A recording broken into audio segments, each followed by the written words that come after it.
Amara was only 21 years old when she got married, young, naive, and breathtakingly beautiful. She had the kind of beauty that made heads turn without effort. Whenever she walked past a group of boys, it was impossible not to hear whispers or see eyes follow her to the corner. But Amara was innocent. She didn't understand attention, tricks, or the games boys played. She only knew how to smile and trust. She was in her final year of secondary school when she met a man called Chubby Okafor. Chubby was dark, tall, and handsome in a rough way. He wasn't very neat, but he had charm. People liked him easily. He was known around the area, especially among girls. Chubby had many girlfriends, but when he noticed Amara, something changed. Not because he truly loved her, but because he saw how pure and inexperienced she was. Amara didn't know boys' tricks. She believed every word he said. Before long, Chubby married her. The first few months of marriage felt like peace. There were no fights, no shouting, just two people living quietly together. Amara thought she had found love. She gave him her respect, her body, and her loyalty. Then she got pregnant. That was when everything changed. Chubby slowly became distant. His phone rang even more. His care disappeared. He began choosing another woman, Prati, over his own wife. Prati was bold, experienced, and demanding. She was everything Amara was not. One day, Chubby left. He didn't explain. He didn't look back. Amara gave birth to their child alone. From that moment, life became hard not only for her, but for the child too. Even Chubby's family changed toward her. Chubby used to buy groceries and support his mother when he was still married to Amara. After he left Amara to Prati, he never bought anything for his mother. No food. No help. No concern. Not even to his wife and newly born baby. Chubby's mother noticed the strange change in her son. The love he once showed, the responsibility he once carried, it was all gone. She became suspicious. She believed Juju was involved, and she was right. Prati's mother is a Sangoma.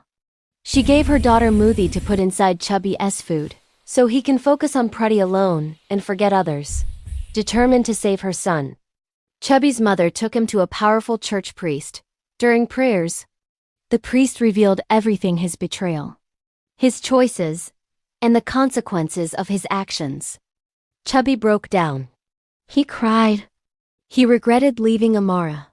He realized he had destroyed a good home for temporary pleasure. But regret came too late. Amara had moved on. She was now married again to a man who loved her properly. She had children, including Chubby's own child. Being raised by another man who chose responsibility over excuses, Chubby lost what he never valued. And Amara learned that sometimes heartbreak is not the end. It is the beginning of a better life. Amara's life had changed, but she carried scars from her past. Raising a child alone while facing whispers from the neighborhood was not easy. Yet she was determined. She refused to let Chubby's betrayal define her. Every day, she worked hard, smiled through the struggles, and built a life for her child. Her new husband, Tund, was nothing like Chubby. He was kind, patient, and genuinely loved her. He didn't care about the past. All he saw was the woman she had become: strong, wise, and beautiful in a way that went far beyond skin deep. Meanwhile, Chubby's life took a different path.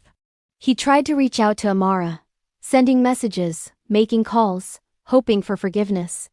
But every attempt was met with calm refusal. Amara had learned that some doors, once closed, remain closed, not out of hatred, but self-respect. Chubby's regret grew heavier. He had lost not just a wife but a family, a home, and the trust of those who once loved him.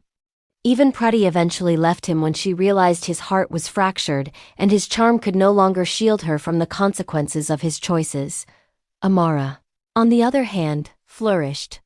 Her child grew up in a home filled with love, laughter, and stability.